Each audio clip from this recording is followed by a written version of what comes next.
এলাকাবাসীদের কাছে আমি আমার মুখ দেখাবো, বিয়ে করি নাই, স্বামী নাই, কিন্তু পেটে সন্তান চলে এসেছে, হায় হায় এলাকায় কেমনে মুখ দেখাবো।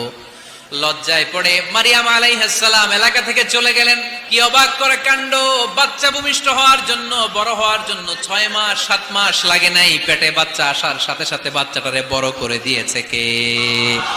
মারিয়াম আলাইহিস সালাম এবার বসে পড়লেন, বুঝতে আরম্ভ করলেন প্রেগন্যান্সির পেইন উঠেছে। হঠাৎ করে পেট থেকে বাচ্চা ভূমিষ্ঠ হয়ে যাওয়ার পরে উনি কাঁপতে আরম্ভ করলেন। ক্ষুধার চোটে খাবার কিছু নাই, সামনে ঝর্ণা, উপরে একটা খেজুর গাছ।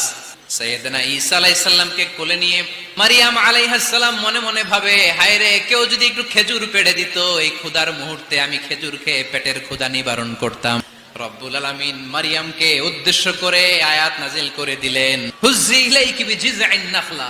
এর মানে হচ্ছে মারিয়াম, কেউ পেড়ে দিবে না, একটু কষ্ট করে হাতটা উঁচু করে খেজুরের ডালা ধরে ঝাঁকুনি মারো, টসটসে কাঁচা পাকা খেজুর নিচের দিকে পড়বে, তারপর তুমি তুলে খাবে। সুবহানাল্লাহ পড়েন।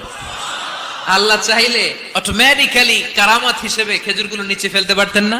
আল্লাহ শিক্ষা দিয়েছে, যেই পরিস্থিতিতে থাকো না কেন, তোমাকে শ্রম ব্যয় করে কষ্ট করে তোমার উপার্জন করতে হবে, রিজিকের বন্দোবস্ত করতে হবে। চিল্লায় বলেন ঠিক কিনা?